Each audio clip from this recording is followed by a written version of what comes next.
출애굽기 14장 10절로 14절까지 말씀 봅니다. 출애굽기 14장 10절로 14절입니다. 바로가 가까이 올 때에 이스라엘 자손이 눈을 들어 본즉 애굽 사람들이 자기들 뒤에 이른지라. 이스라엘 자손이 심히 두려워하여 여호와께 부르짖고 그들이 또 모세에게 이르되 애굽에 매장지가 없어서 당신이 우리를 이끌어내어 이 광야에서 죽게 하느냐? 어찌하여 당신이 우리를 애굽에서 이끌어내어 우리에게 이같이 하느냐? 우리가 애굽에서 당신에게 이른 말이 이것이 아니냐? 이르기를 우리를 내버려 두라. 우리가 애굽 사람을 섬길 것이라 하지 아니하더냐? 애굽 사람을 섬기는 것이 광야에서 죽는 것보다 낫겠노라.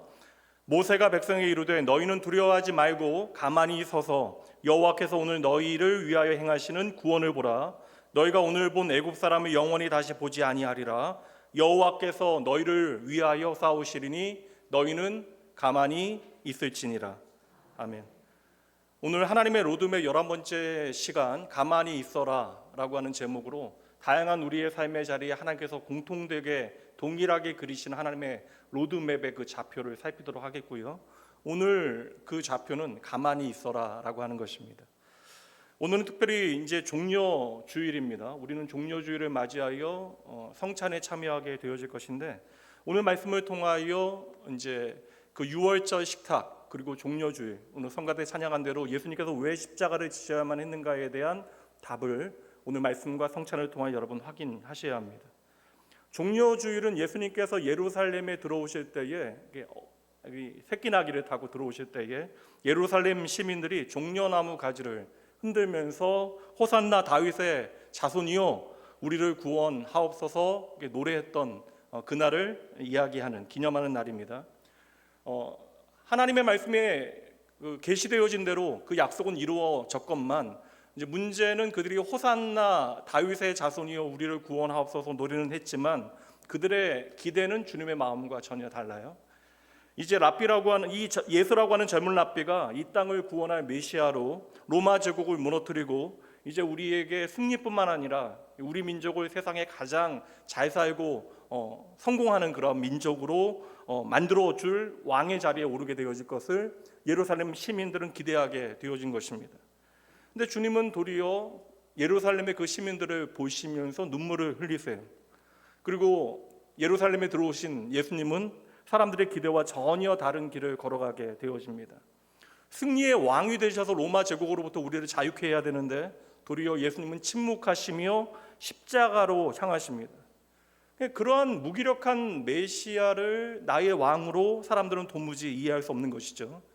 그렇게 사람들의 로드맵과 하나님의 로드맵은 정반대였다라는 거예요.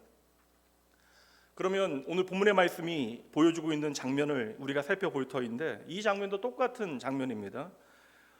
하나님의 구원을 경험한 이스라엘 백성들이 출애굽하게 되어져서 홍해 앞에 서 있습니다. 처음에 홍해에 서게 되어졌을 때는 그 바다가 그렇게 죽음의 바다처럼 여겨지지 아니하였을 터인데 문제는 그 뒤에 애굽의 군대가 나타나면서부터 그들은 홍해 앞에서 절망하게 되어집니다.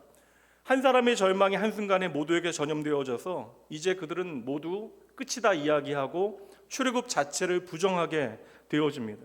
근데 중요한 것은 우리가 알다시피 홍해의 기적, 홍해의 이적, 하나님께서는 그들을 위하여 이미 길을 내시고 길이 없다라고 생각했던 그곳에 길을 내시고 구원을 준비하고 계셨던 것이죠. 그래서 하나님의 구원을 부정했던 그들을 향하여 모세가 외치는 말이 무엇이에요? 너희는 두려워하지 말고 가만히 서서 오늘 하나님께서 너희를 위하여 행하시는 일들을 그 구원을 보라.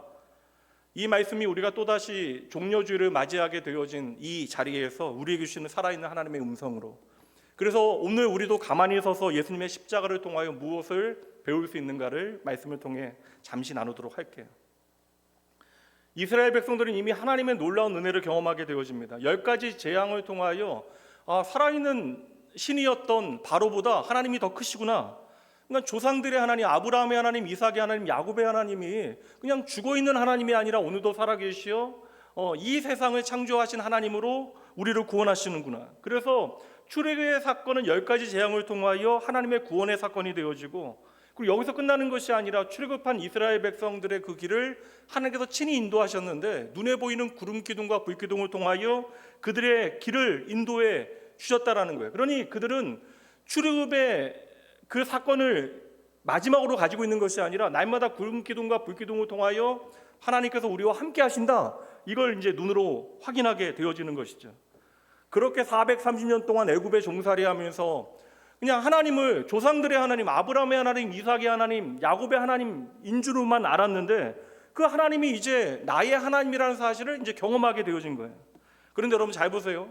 그렇게 내가 하나님이 어떠한 분인가를 만나게 되어졌는데 오늘 홍해 앞에 서게 되어지자 한순간에 모든 것이 무너지게 되어집니다.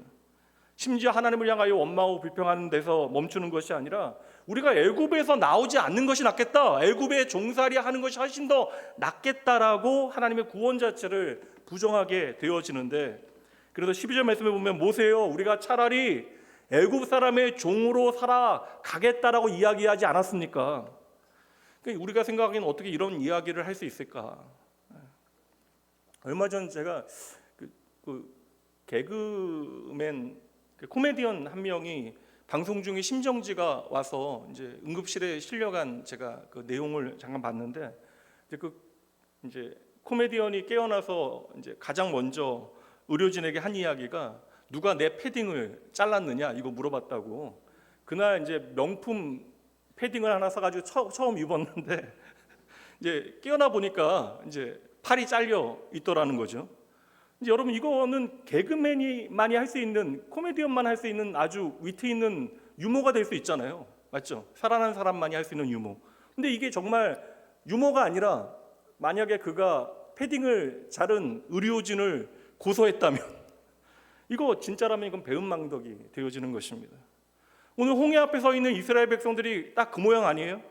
하나님의 구원을 경험하고 놀라운 은혜를 경험하고 하나님은 살아계십니다 춤추고 노래했던 그들이 갑자기 홍해 앞에서 왜 우리를 애굽에서 데리고 나왔느냐?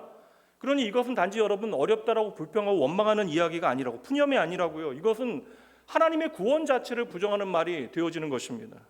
왜 이러한 일이 벌어질까? 눈앞에 있는 문제가 하나님의 은혜보다 더 커 보이기 때문에 벌어지는 일이에요. 여러분 은혜는 다 받아요. 이 자리에 있는 모든 사람들이 하나님의 은혜가 힘이 하더라도 있으니까 우리가 이 자리에 모여서 하나님을 예배하고 있는 것입니다. 내가 하나님의 은혜를 경험하고 또 하나님을 체험한다 할지라도 우리의 인생에 내가 감당하기 어려운 그러한 시련과 어려운 문제들이 닥쳐오게 되어지면 우리는 언제든지 다시 흔들릴 수 있다. 여러분 신앙생활 오래 했다고 목사님이라고 전도사님이라고 장로님이라고 이제 흔들리지 않는 게 아니에요. 신앙생활 오래 한 사람들도 언제든지 흔들리는 순간들이 있고 마음이 약해지는 순간들이 있다라는 거예요. 여러분 어제 은혜 받았다고 생각해서 우리 친구들 수련회 가서 은혜 받게 되어지지만 수련회 은혜 받았다고 해서 수련회 끝나고 다음 학기에 여러분 믿음으로 잘 살아가는 거 아니잖아요. 어제 우리가 은혜 받았다고 자연스럽게 오늘도 우리가 믿음으로 살아갈 수 있는 것이 아니라는 거예요. 저절로 믿음이 생겨나는 것이 아니더라. 우리가 찬양하고 기도하고 눈물을 흘렸어도 오늘 우리의 삶의 형편이 내가 감당할 수 없을 정도로 어려워지면, 그것이 너무나 커져버리면 우리는 다시 두려워하게 되어집니다. 근데 예배 때는 하나님이 살아계신 것 같아요. 어저께 보니까 찬양하는 거 너무 좋다고. 저는 이런 이야기 들을 때마다 좀 놀라기는, 요즘 아이들도 찬양이 행복하구나. 저는 구경만 할 거라고 생각했는데 우리 아이들이 찬양 부르는 게 행복하대요.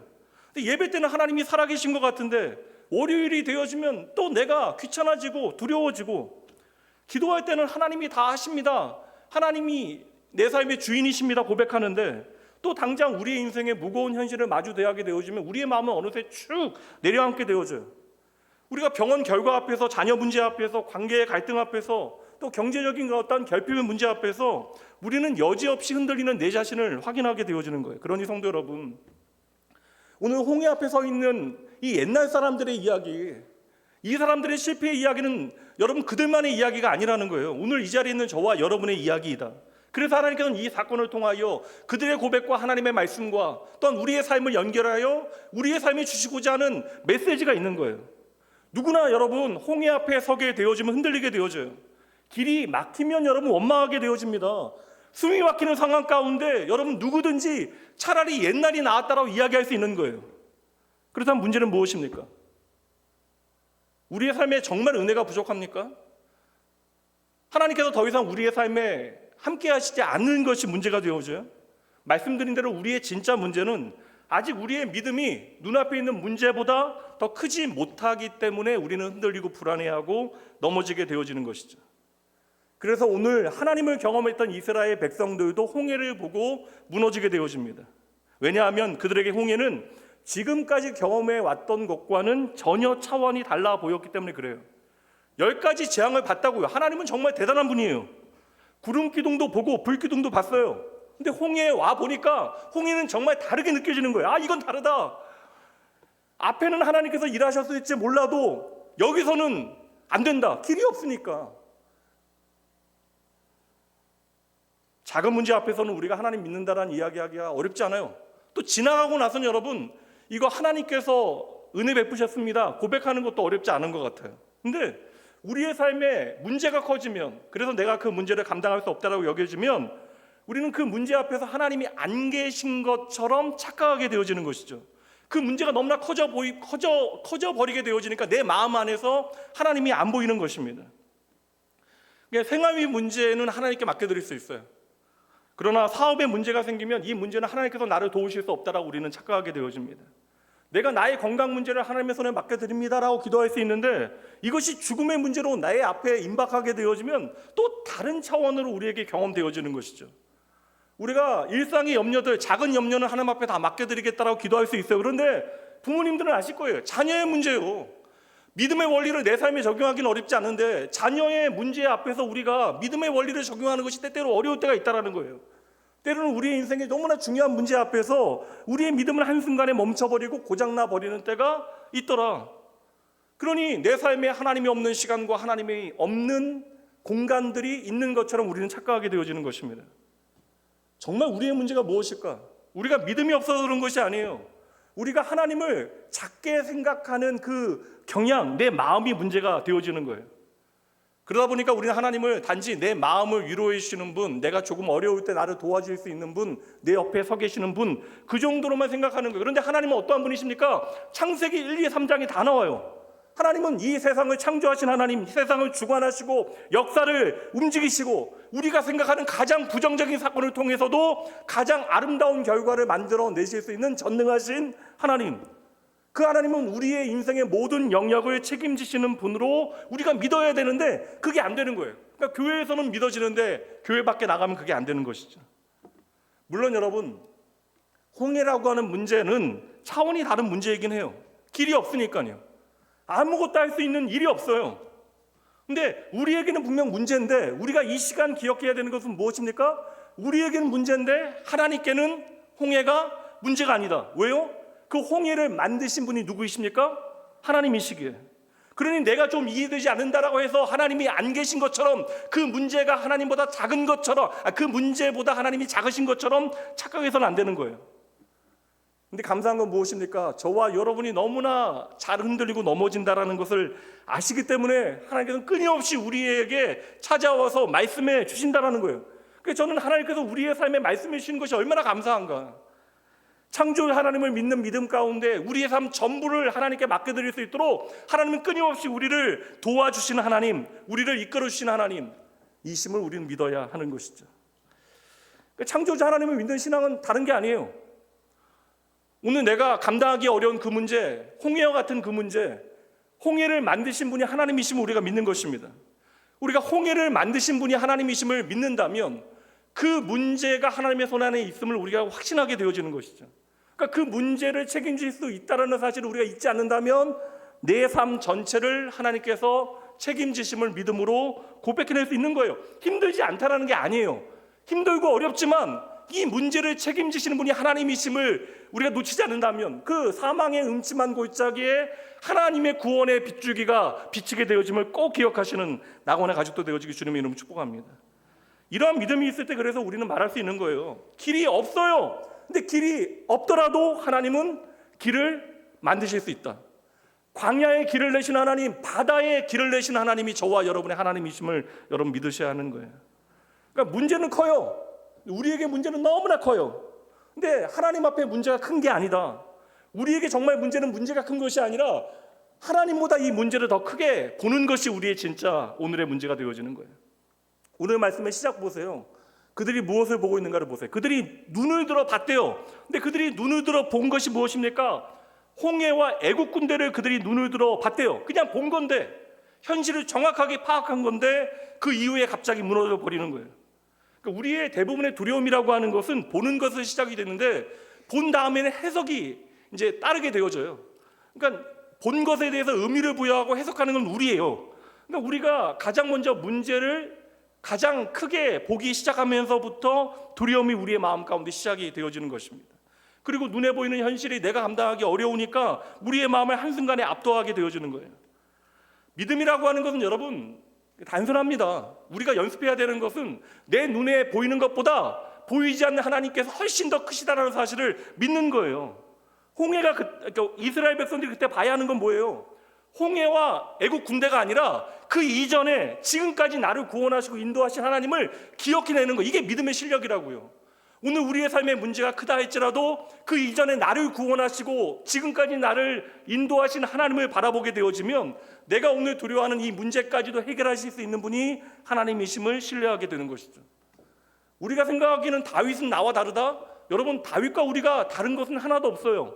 근데 모든 이스라엘 군인들, 싸우기 위하여 준비된 자들이 다 골리앗, 엘리 골짜기의 그 중심에 서 있던 그 골리앗을 피해서 숨었는데 왜 소년 다윗은 담대하게 그 앞에 나가서 설 수 있는가?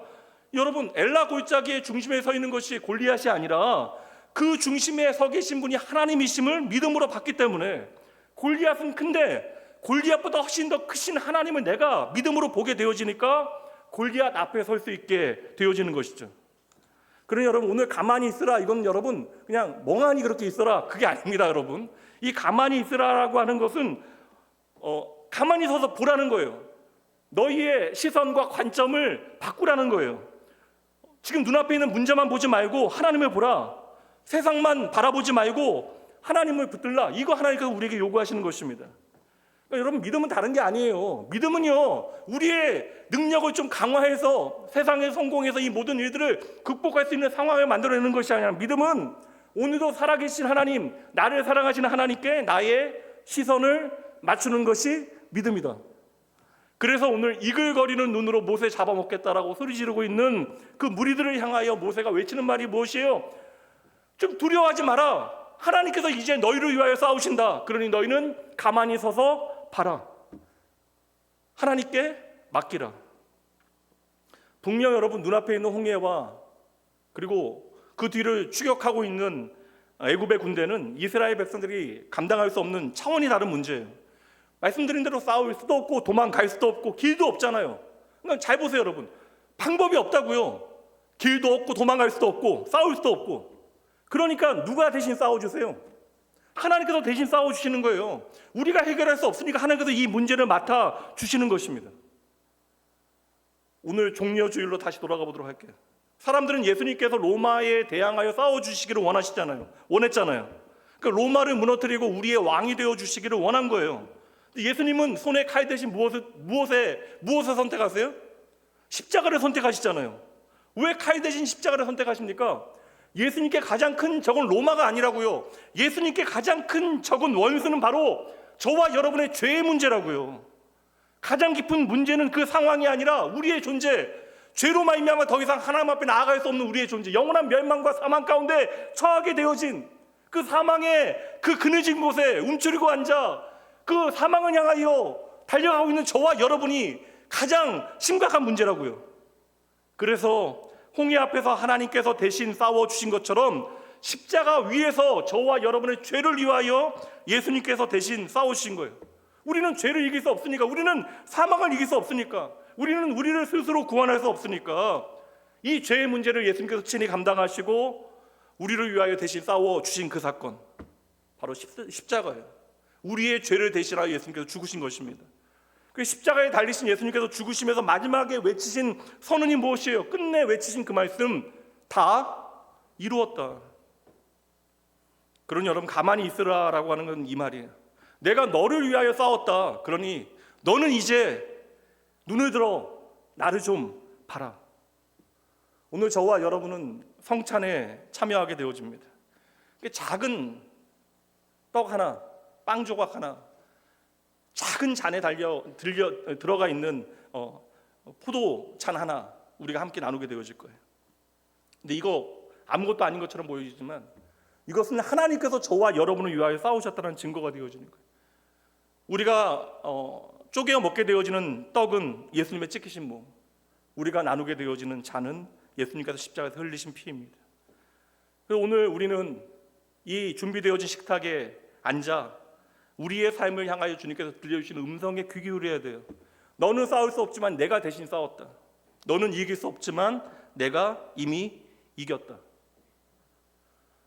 3500년 전 홍해 앞에서도 하나님께서 구원을 이루시잖아요. 마찬가지로 십자가의 구원 하나님께서 이루신 일입니다. 그래서 오늘 성찬은 우리를 향하여 선언하게 되어질 거예요. 함께 따라해 보시죠. 구원은 전부 하나님의 은혜입니다. 이 고백이 여러분의 말로 끝나는 것이 아니라 여러분의 진심이 되어질 때 십자가는 오늘 성찬을 통하여 우리 안에 깊은 의미를 갖게 되어질 것이에요. 그러니 여러분, 가만히 있으라라고 하는 것은 무기력한 이야기가 아닙니다. 가만히 있으라라는 것은 하나님의 약속을 믿는 사람들만 할 수 있는 믿음의 선택, 친히 나를 위하여 싸우시겠다라는 약속을 믿을 수 있는 사람들만 그 자리에 가만히 서서 하나님께 행하시는 일을 믿음으로 바라볼 수 있는 거예요. 이스라엘에 싸울 수 없잖아요. 도망칠 수도 없잖아요. 길을 낼 수도 없잖아요. 그러니 이제 그들이 선택할 수 있는 것은 한 가지밖에 없어요. 무엇입니까? 그냥 하나님만 바라보는 거예요. 하나님께서 행하시는 일들을 믿음으로 바라보는 거예요. 우리도 마찬가지라고요. 내 힘으로 풀 수 없을 때, 내 눈물조차 내가 닦아낼 수 없을 때, 우리가 도무지 감당할 수 없는 홍해가 내 앞에 있어 그것이 죽음의 바다로 내 삶에 닥쳐오는 그때 하나님께서 우리에게 들려주시는 이 음성 들으셔야 한다는 거예요. 두려워하지 말아라. 너희는 가만히 있어. 내가 너를 위하여 싸워 이루는 승리를 너희는 눈으로 봐라. 아니, 무슨 이 시대에 이렇게 전쟁이 많아요? 왜 감당하지 못할 일들이 벌어집니까? 왜 지금도 여전히 결핍의 문제가 우리를 괴롭혀요? 이 시대에도. 세상이 얼마나 요란합니까? 얼마나 분주하게 뛰어다녀요. 근데 믿음의 사람들에게 이때는 도리어 세상을 붙드는 대신 하나님을 붙들 때임을 여러분 믿으셔야 돼요. 보이는 세상이 아니라 보이지 않는 하나님을 여러분 믿음으로 바라보셔야 하는 때입니다. 홍해 앞에서 우리가 해야 되는 일은 길을 찾는 일이 아니라고요. 길을 만드는 일이 아니라고요. 나를 위하여 길을 내시는 하나님을 믿음으로 바라보는 일입니다. 그래서 하나님께서 오늘도 이 자리는 저와 여러분에게 동일하게 말씀해 주세요. 너희는 두려워하지 말고 가만히 서서 내가 오늘 너희를 위하여 행하는 구원을 보라. 그리고 이 약속은 이미 예수님의 십자가에서 완벽하게 이루어진 것입니다. 오늘 성찬에 참여하시면서 여러분 고백하셔야 돼요. 주님, 내가 싸우는 것이 아니라 주님께서 싸우셨습니다. 오늘 눈을 들어 주님께서 나를 위하여 행하시는 일을 보겠습니다.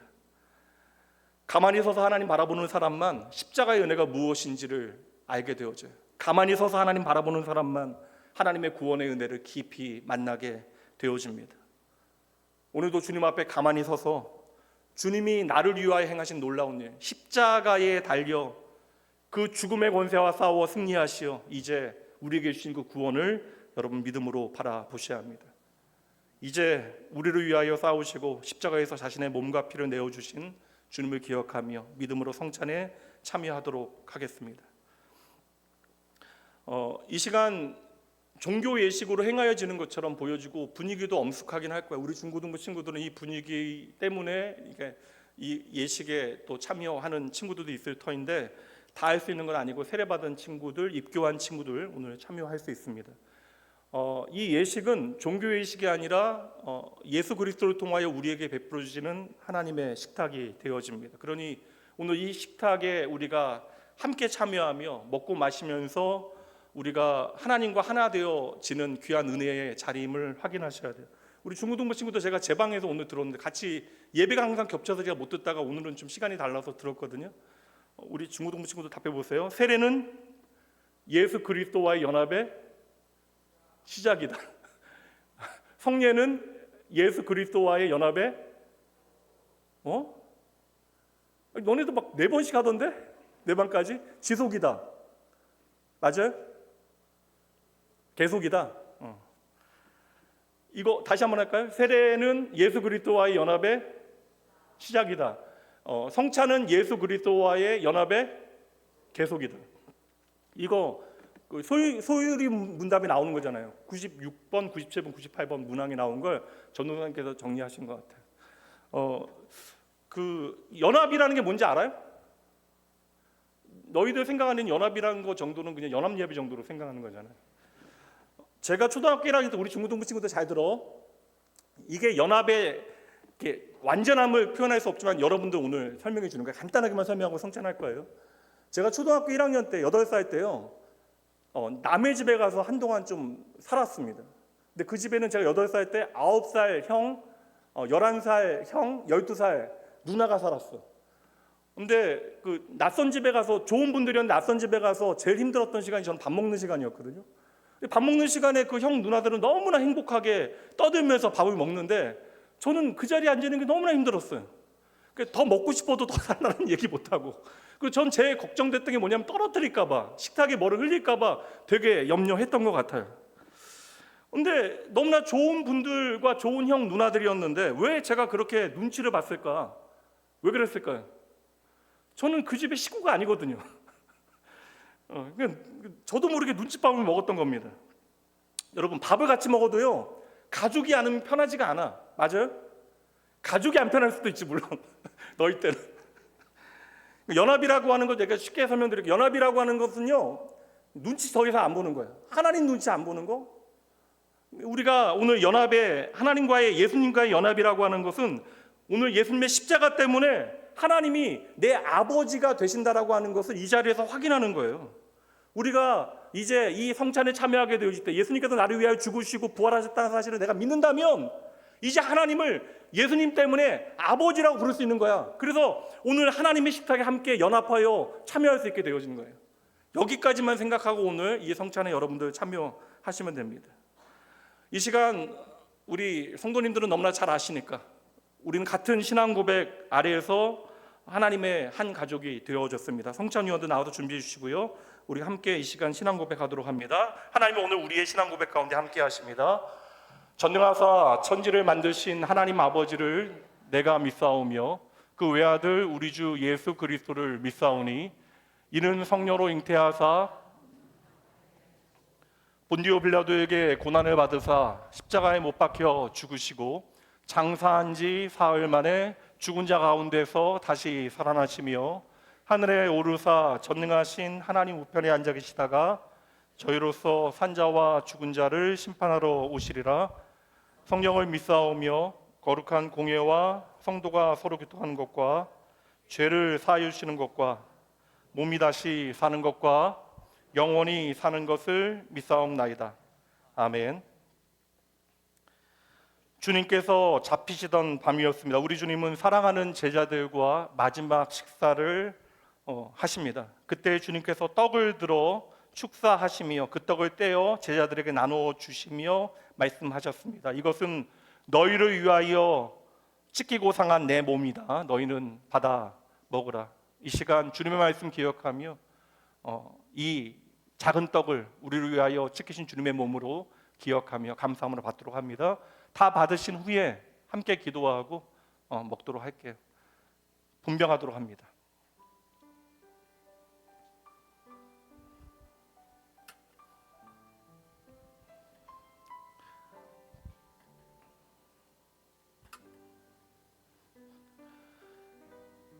예수 그리스도께서 찢기고 상하신 그 몸가닥에 우리는 오늘 하나님께서 우리를 위하여 베푸시는 이 은혜의 식탁 앞으로 나올 수 있는 것이, 오늘 이 시간 하나님께서 나의 아버지 되심이 바로 예수 그리스도의 십자가의 은혜임을 이 예식을 통하여 확인하셔야 합니다. 받으신 분들은 잠시 기도하시죠. 예수님의 십자가는 우리가 예수님을 처음 믿을 때에만 필요했던 사건이 아니라 우리의 평생, 우리의 삶에 살아 있어야 하는 것이고, 그리스도의 십자가를 우리가 젖은 눈으로 바라볼 수 있을 때 그 십자가는 오늘도 나를 살리는 하나님의 은혜로 고백되어지는 것입니다. 결코 십자가의 은혜가 우리에게 당연하지 않음을 깨닫고 시간 잠시 예수님의 십자가를 묵상하며 주님 앞으로 나아갑니다. 기도하며 나아갑니다.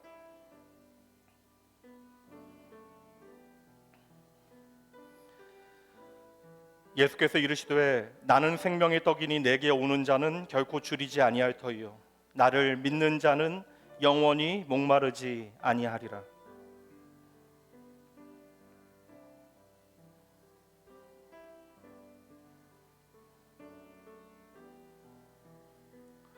오늘 내 손에 나뉘어진 이 작은 떡 조각을 통하여 예수 그리스도의 십자가 앞으로 나아가셔야 돼요.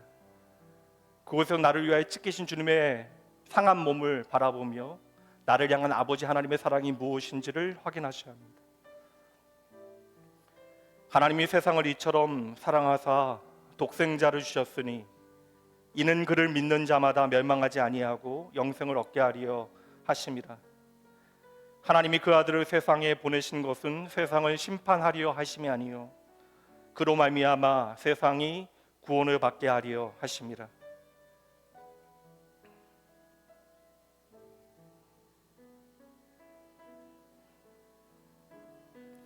예수 그리스도로 말미암아 우리가 하나님의 기쁨 되어졌음을 잊지 마셔야 돼요.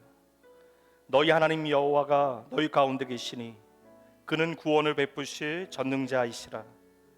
그가 너로 말미암아 기쁨을 이기지 못하시며 너를 잠잠히 사랑하시며 너로 말미암아 즐거이 부르며 기뻐하시리라.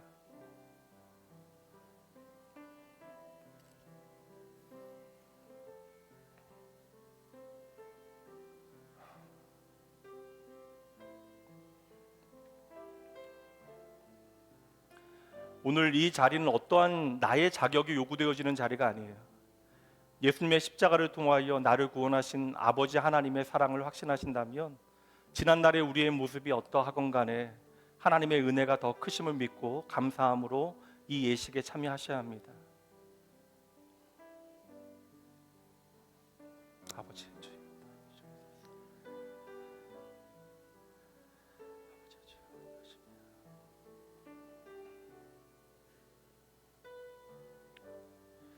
오늘 여러분의 손에 들려있는 작은 빵의 그 조각, 그 실체를 가지고 나의 생명 되신 주님 바라보며 간절히 기도하셔야 합니다.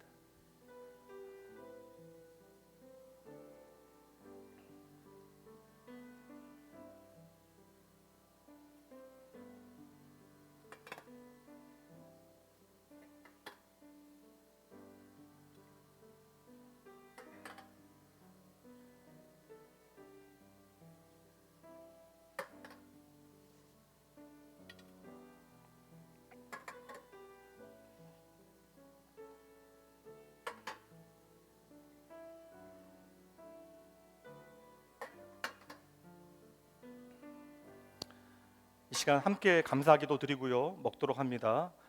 이것은 나의 몸이라 너희를 위하여 준 것이니 행하여 나를 기념하라 하신 주님, 사랑하는 주님께서 세우신 이 성찬의 귀한 자리에 오늘 저희들 예수의 보혈을 의지하여 오늘 이 시간 이 자리에서 이 떡을 떼고자 합니다. 이 시간 저희들 믿음으로 주님의 찢기신 몸을 분별하게 하시고 감사함으로 우리의 시선이 주님께로 옮겨지는 귀한 은혜 이 시간 깊이 경험하게 하여 주시옵소서. 저희들이 나누는 이 떡이 생명의 떡이 되게 하여 주실 것을 믿고 감사드리며 우리의 생명의 떡이 되신 예수님 이름으로 간절히 기도합니다. 이 시간 떡을 떼어 감사함으로 드시기 바랍니다.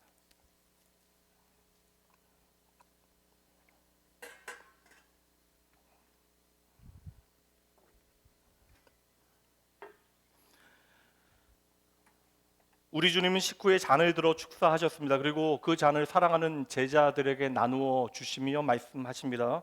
이것은 너희를 위하여 흘리는 나의 피다.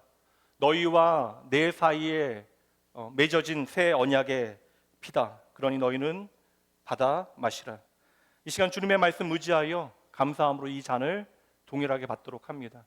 잔을 받으신 후에는 모든 믿음의 가족들이 함께 이 잔을 받아 마시기까지 다시 기도하며 주님 앞에 나아가시 바랍니다. 분잔합니다.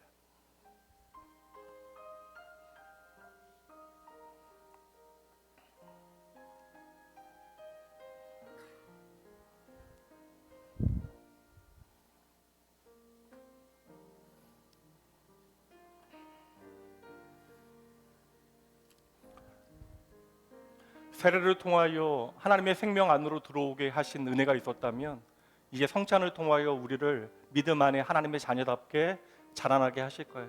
끝까지 하나님은 저와 여러분 책임지십니다. 저와 여러분의 아버지이시기 때문에 그러해요.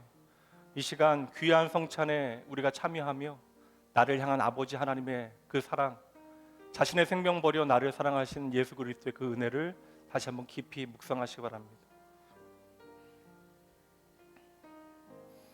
아버지 주여 인도하여 주시옵소서.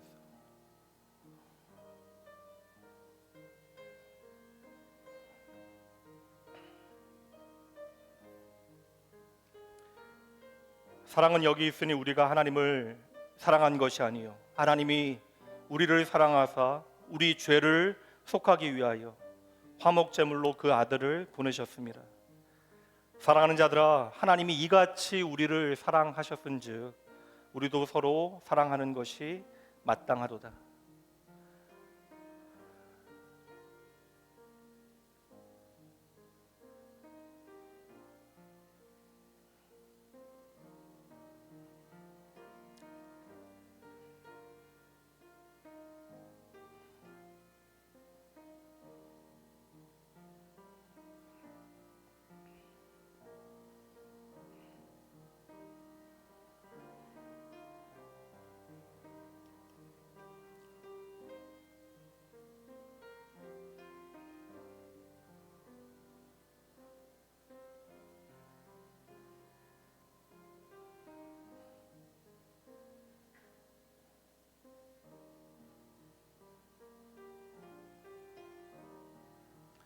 내가 그리스도와 함께 십자가에 못 박혔나니 그런즉 이제는 내가 사는 것이 아니요 오직 내 안에 그리스도께서 사시는 것이라.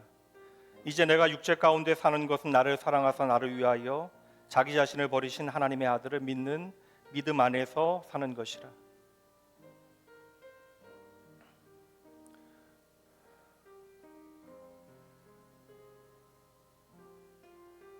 우리 안에 믿음의 씨앗을 뿌려주시고 아름답게 자라나 열매 맺게 하실 하나님 기대하며 이 시간 하나님 앞에 여러분의 인생을 오롯이 맡겨드리고 하나님 앞에 감사함으로 기도하시기 바랍니다. 주님의 십자가 그 핏값으로 여러분을 사셨기에 하나님은 절대 여러분을 포기하실 수 없습니다. 혹 이 자리에 떡을 받으신 분들 중에 아직 잔을 받지 못하신 분들은 가만히 손을 들어 표시해 주시기 바랍니다.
이 시간 함께 잔을 나누어 마시기 위하여 기도하도록 합니다.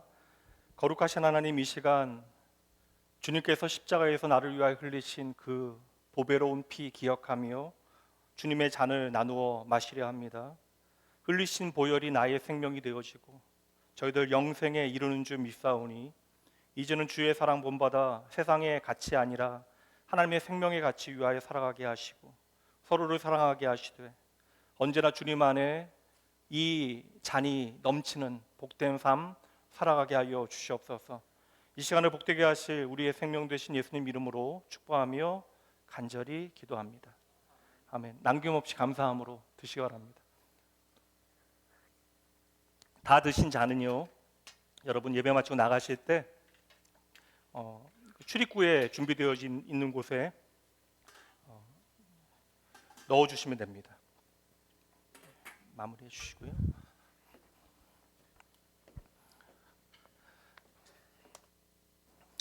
마지막으로 제가 감사기도 하도록 할게요. 하나님 아버지, 주님의 거룩하신 몸과 그 보혈을 이 시간 영의 양식으로 저희들 먹이심으로 그리스도의 몸과 하나가 되게 하심에 감사드립니다. 주님의 식탁에 앉아 아버지 하나님께서 나를 얼마나 사랑하셨는가를 주님의 십자가를 통하여 저희들 기억하게 하시고, 이제는 주의 사랑 본받아 주님을 향한 그 믿음과 형제를 향한 진실한 사랑 가운데 저희의 삶을 강건하게 세워 주시옵소서. 이 시간 오늘 변함없이 우리의 삶에 동행하시고 함께 하시는 우리의 생명 되신 예수님 이름으로 축복하며 간절히 기도합니다. 이에 저희가 참여하며 감람산으로 나아가니라. 이 시간 헌금 봉헌하도록 합니다. 그럼 다시 한번 여러분의 고백을 좀 들으시죠. 하나님은 얼마나 우리가 멋지게 기도할 수 있는가, 그 말의 표현에 매이는 분이 아니에요. 신경 쓰시는 분이 아니십니다. 정직하게 여러분 하나님의 이름을 부르기만 해도, 주님 감사합니다 진심으로 고백하기만 해도, 예수님 사랑합니다 말하기만 해도 그 안에 담겨져 있는 여러분의 마음 전부를 하나님께서는 예배로 받아주시는 거예요.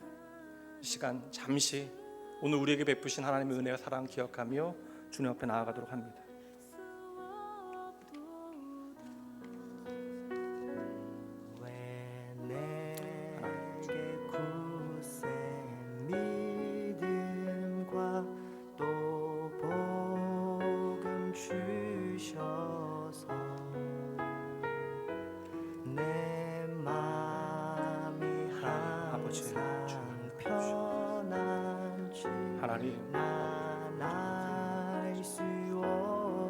아버지 귀한 아버지 아이들, 아버지 평생에 하나님의 사랑 안에 저희들 거하게 하시고, 아버지 이제 믿음을 시작하는 귀한 믿음의 아버지 가족들, 아버지들의 삶에 하나님이 아버지요 아버지 하나님을 향한 진실하고 믿음의 고백이 이들의 아버지 고백되어질 수 있도록 주여 친히 역사하시고 함께하여 주시고, 하나님 오늘도 우리를 위하여 친히 싸우시고 승리하신 예수 그리스도의 십자가 의지하며 주님 앞에 나아갑니다. 하나님 때때로 내가 흔들릴 때마다 아버지여 주여 나를 주시옵소서. 아버지 홍해 앞에 저희들 무너지는 것이 아니라 나를 위하여 내시는 하나님의 구원의 길을 아버지 저희들 복된 인생 살아갈 수 있도록 주여 함께하여 주시옵소서. 주님 인도하여 주시옵소서. 아버지 주여 주시옵소서. 모든 주의 자녀